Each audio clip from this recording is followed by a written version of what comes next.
YCP వ్యవస్థాపక సభ్యుడు జగన్ సమీప బంధువు ఒంగోలు కీలక నేత బాలినేని శ్రీనివాసరెడ్డి ఎట్టకేలకు జనసేన గూటికి చేరటం ఖాయమైపోయింది.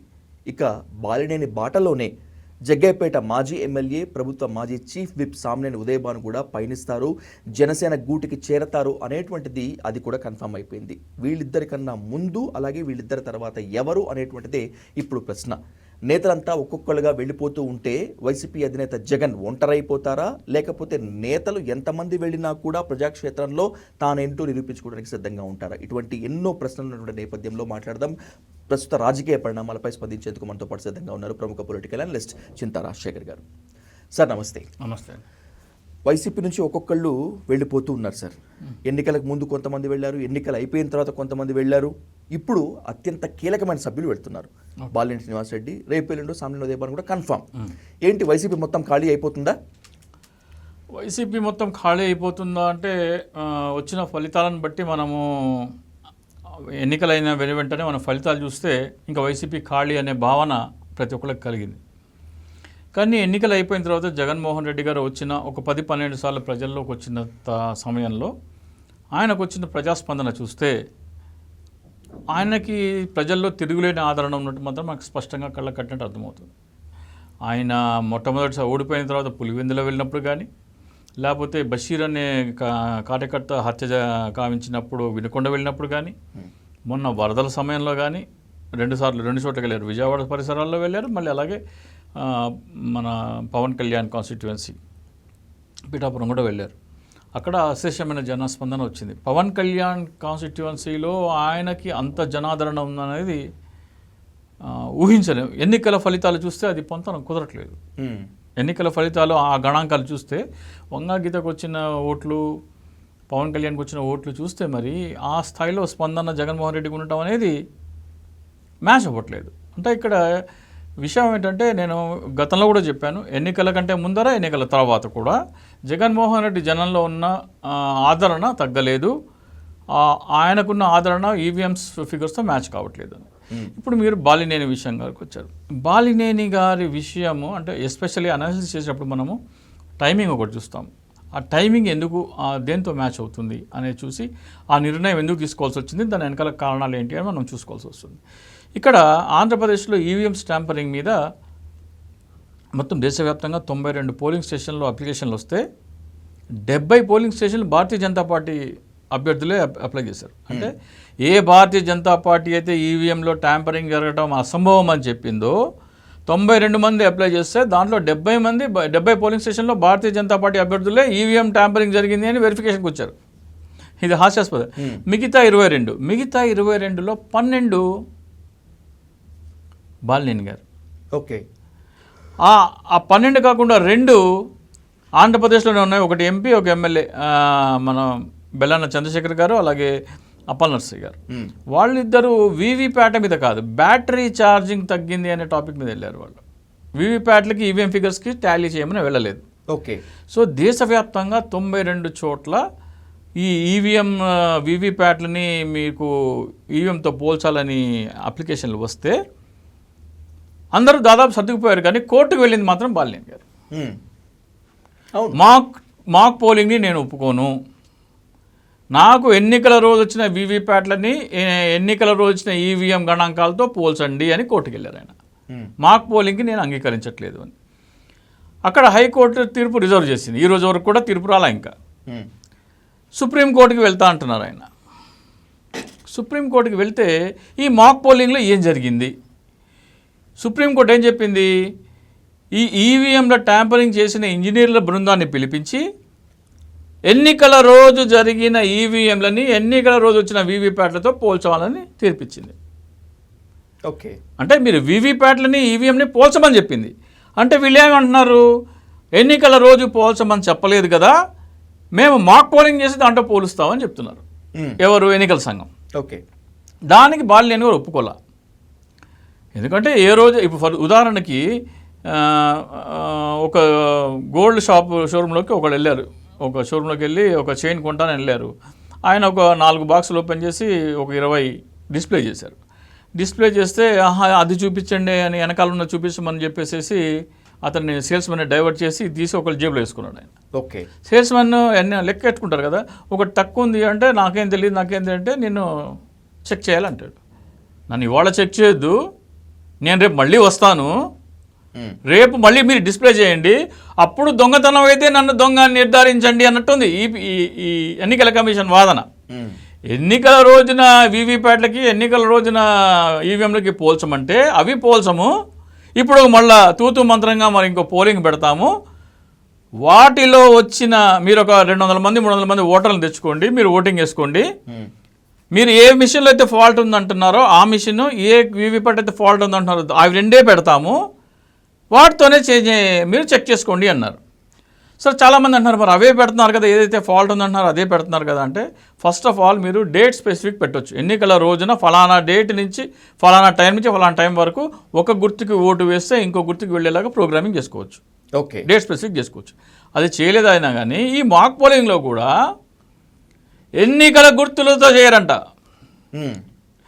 వైసీపీకి ఫ్యాను, టీడీపీకి సైకిలు, బీజేపీకి కమలము, జనసేనకి గాజు గ్లాసు, కాంగ్రెస్ పార్టీకి హస్తం గుర్తు, ఇవి మేజర్ కదా. ఈ గుర్తులతో మాక్ పోలింగ్ చేయరంట. కుక్క, పిల్లి, నక్క, ఏనుగు ఇవి పెట్టి చేస్తారంట.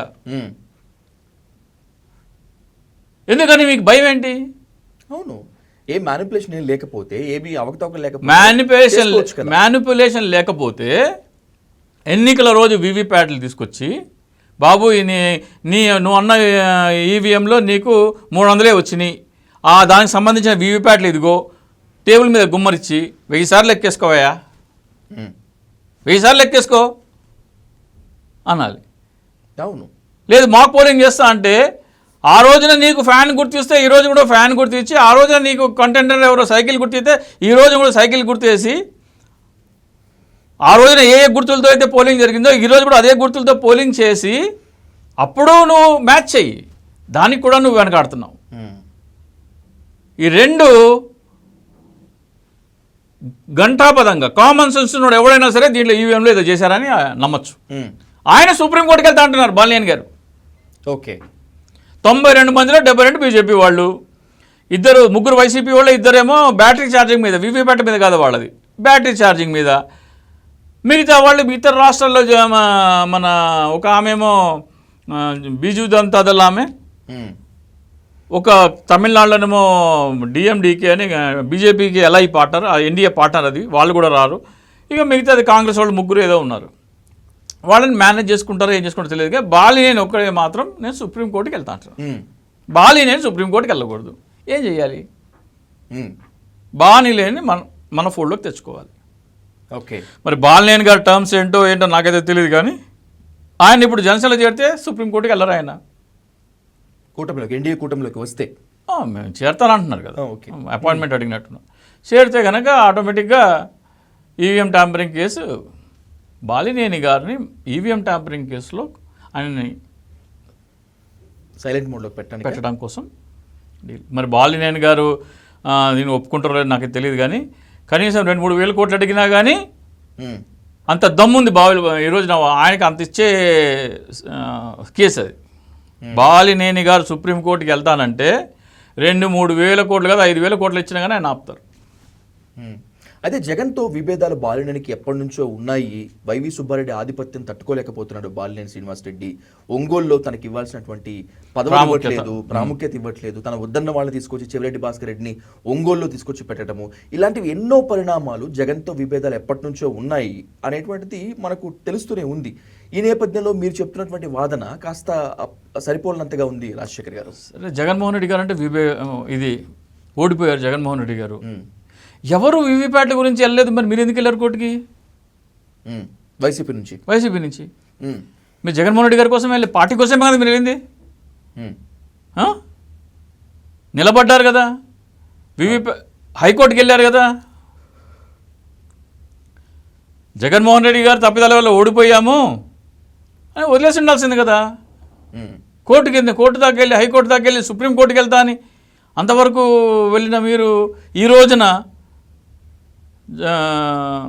జగన్మోహన్ రెడ్డి గారి వైఖరి నచ్చకపోతే ఎన్నికలు అయిపోయిన వెంటనే, లేకపోతే వారం రోజులకో 10 రోజులకో నెలకో, ఎన్నికలైన 2 నెలలకు వచ్చింది వీవీప్యాట్ వెరిఫికేషన్. అప్పుడే విత్డ్రా అయిపోతే బాగుండేది కదా. మెయిన్ విషయము, బాలినేని గారు రాజీనామా చేసిన 2 గంటల లోపల ఓకే. ఫామ్ 20 అప్లోడ్ అయింది ఎన్నికల కమిషన్ వెబ్సైట్లో. ఫామ్ 20 వారం 10 రోజుల్లో అప్లోడ్ అవుతుంది. ఫామ్ 20 అప్లోడ్ అవ్వలేదు, ఎన్నికల కమిషన్ అప్లోడ్ చేయలేదు. బాలినేని గారు రాజీనామా చేసిన తర్వాత ఫామ్ 20 అప్లోడ్ చేశారు. ఏంటి ఫామ్ 20 అసలు? ఫామ్ 20 అంటే ఏంటంటే, మీరు ఎన్నికల రోజున బూత్ ఏజెంట్ ఉంటాడు. బూత్ ఏజెంట్ మొత్తము అన్ని ఎవరెవరు వచ్చి ఓటేస్తున్నారో ఆ ఓటర్స్ లిస్ట్ ఉంటుంది ఆయన దగ్గర, ఆ బూత్ సంబంధించి టిక్ పెట్టుకుంటూ ఉంటాడు. టిక్ పెట్టుకున్న తర్వాత ఆ రోజు టోటల్ ఎంతమంది ఓటర్స్ చేశారు అనేది ఫామ్ 17(c)లో కాలం నెంబర్ 6లో రాస్తారు అవి. ఆ రోజు ఎంతమంది వచ్చారు పోలింగ్ స్టేషన్కి, ఎంతమంది 49 అంటే ఫామ్ 49లో నేను వచ్చినా కానీ ఓటు నమోదు చేయను అనేది ఒక 49 ఉంటుంది.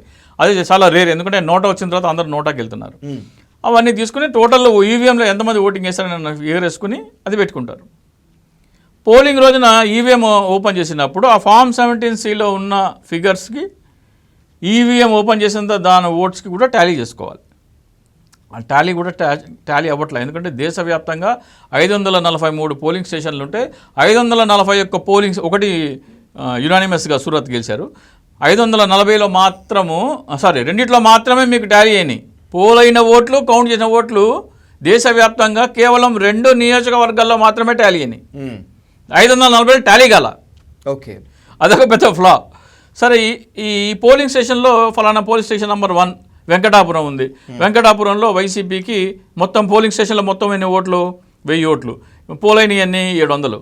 వైసీపీకి 400, టీడీపీకి 300, లేదా వైసీపీకి 350, టీడీపీకి 300, 100 ఇండిపెండెన్స్ అన్ని ఒక ఫిగర్ వస్తుంది కదా. అవన్నీ ఫామ్ 17లో వస్తాయి. రాసిన తర్వాత మొత్తం మన నియోజకవర్గానికి కావాలంటే ఏం చేయాలి? అన్ని పోలింగ్ స్టేషన్ని రాయాలి.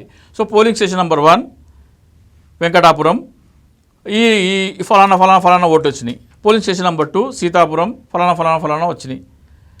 పోలింగ్ స్టేషన్ నెంబర్ 3 రామాపురం, ఇట్లా మొత్తం నియోజకవర్గం అన్నీ కలుపుకున్న అబ్స్ట్రాక్ట్ పేరే ఫామ్ 20. ఓకే. ఫామ్ 20 మీరు అప్లోడ్ చేస్తే ఏమవుతుందంటే, పోలైన ఓట్లకి కౌంట్ అయిన ఓట్లకి టోటల్ సేమ్ అవునా కాదా తెలుస్తుంది. మనకి ఆంధ్రప్రదేశ్లో ఎన్నికల రోజు సాయంత్రం పోలింగ్ ఫిగర్స్ ఎంత ఇచ్చారు? 70% ఇచ్చారు. 4 రోజుల తర్వాత 82% ఇచ్చారు.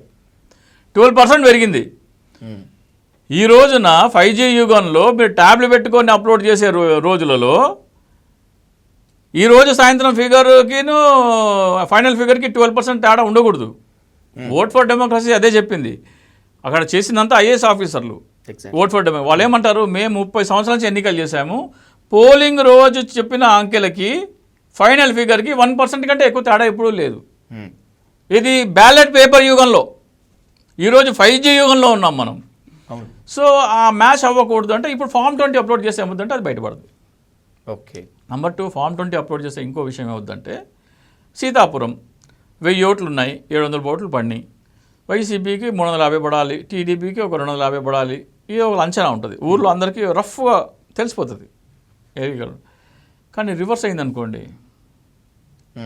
ఆ ఊళ్ళో వాళ్ళకి తెలిసిపోతుంది, అమ్మ మేము 350 మంది వేస్తే ఇక్కడ ఏంటి 250 కనపడుతున్నాయి వైసీపీకి అని ఆ ఊళ్ళో చర్చ మొదలవుతుంది. ఆ ఊళ్ళో చర్చ మొదలయ్యి ఈ రివర్స్ అయిందనుకోండి, 200 ఓట్లు తేడా ఉన్నాయి.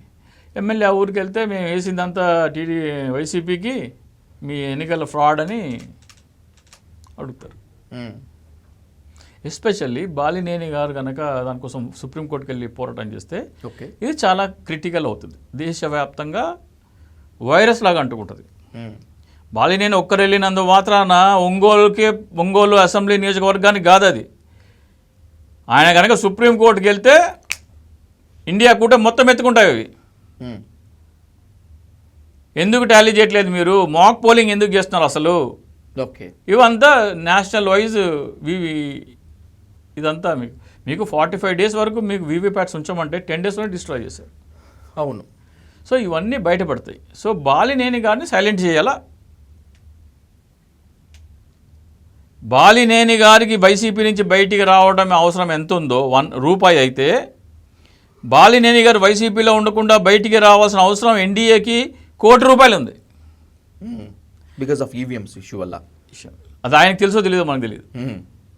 ఆ ఇంపార్టెన్స్ ఆయనకు తెలుసో తెలియదు, మనకు తెలియదు, కానీ డెఫినెట్గా కాన్స్టెంట్ కాంటాక్ట్స్ అయితే జరుగుంటాయి. ఆయన చేరుతున్నారంటే, బయటకు చేరుతున్నారంటే డెఫినెట్గా కాంటాక్ట్స్ అయితే జరుగుంటాయి. కానీ ఈ ఇష్యూ నేషనల్ వైజ్ ఇష్యూ, మొత్తం ఈవీఎంను మొత్తం బట్టబయలు చేసే ఇది ఆయన కనుక గట్టిగా భీష్మించి కూర్చుంటే 5,000 కోట్లైనా సరే ఇచ్చి ఆయన ఒప్పించుకునే అంత పెద్ద ఇష్యూ ఆయన. సో బాలినేని గారి విషయం అయితే అది. ఇక మిగతా వాళ్ళ విషయం అంటే మరి అక్కడ వాళ్ళకు వచ్చిన రిసెప్షనా లేకపోతే వైసీపీ పని అయిపోయింది అనుకుంటున్నారా? ఒక్కొక్కడికి ఒక అసెస్మెంట్ ఉంటుంది. వైసీపీ పని అయిపోయింది, ఇప్పుడు టీడీపీ వాళ్ళు చెప్పే ఉంది ఏముంది, ఆ 11 మందిలో నేను 10 మందిని లాగేస్తాను, వైసీపీ పని అయిపోయింది అని అనుకుంటుండొచ్చు. వైసీపీ పని అయిపోతుందంటే ఇప్పుడు రాబోయే పంచాయతీ ఎన్నికలు 1 yearలో ఉన్నాయి. పంచాయతీ ఎన్నికల్లో జరిగేది మీకు ఈవీఎం మిషన్ కాదు, మాన్యువల్ బ్యాలెట్ పేపర్ ఎన్నికలు. జగన్మోహన్ రెడ్డి గారి పాపులారిటీ ఉంటే అక్కడ రివర్స్, అక్కడ సీన్ మారిపోతుంది. అవును. ఒకవేళ ఈవీఎం ట్యాంపరింగ్ ఏ ఫారిన్ ఏజెన్సీనో మొన్న హిండెన్బర్గ్ లాంటిది ఏదైనా వచ్చి బయటపెట్టింది అనుకోండి, ఓకే, ఇలా చేశారు అని బయటపెట్టింది అనుకోండి, దేశవ్యాప్తంగా గొగ్గలై బై ఎలక్షన్ వస్తే జగన్మోహన్ రెడ్డి ఆంధ్రప్రదేశ్లో ఎన్నికలలో అవకతవకలు జరిగాయి అనేది ఉంటే జగన్మోహన్ రెడ్డి గారి మీద అది రుజువైపోతే ఆయన మీద బీభత్సమైన సింపతి వస్తుంది. ఓకే. సో ఎవరైతే బయటికి వెళ్తున్నారో ఇవన్నీ మైండ్లో పెట్టుకుంటే బెటర్. అంటే నా అసెస్మెంట్ చెప్తున్నా. ఒక్కవేళ బై ఎన్నికలు రావు, ఒక్కవేళ బై ఎన్నికలు ఈవీఎంస్ వల్ల కానీ బైపోల్ వస్తే Jagan 175 out of 175, no doubt about it. ఇప్పుడు ఏంటంటే మ్యానిపులేషన్ తర్వాత బై ఎలక్షన్స్కి జరగడానికి గ్యారంటీ ఏముంటుంది? అప్పుడు ఈవీఎం ఒప్పుకోరుగా. When once EVM is proved it is faulty, ఎవరు ఒప్పుకుంటారు? ఈవీఎంలో ఇలా జరిగింది అని అసలు దీని మీద వెళ్ళొచ్చు. అందుకనే నేను జగన్మోహన్ రెడ్డి గారి సజ్జల గారిని అడిగాను, మీరు గెలుస్తారా, ఓడతారా, దొరకరా సెకండరీ. ఓడిపోయిన 164 అసెంబ్లీ 21 లోక్సభ నియోజకవర్గాలకి అప్లై చేయించండి అని చెప్పాను. ఓకే. ఆ రోజున అప్లై చేస్తుంటే దేశమంతా మారుమోగిపోయింది.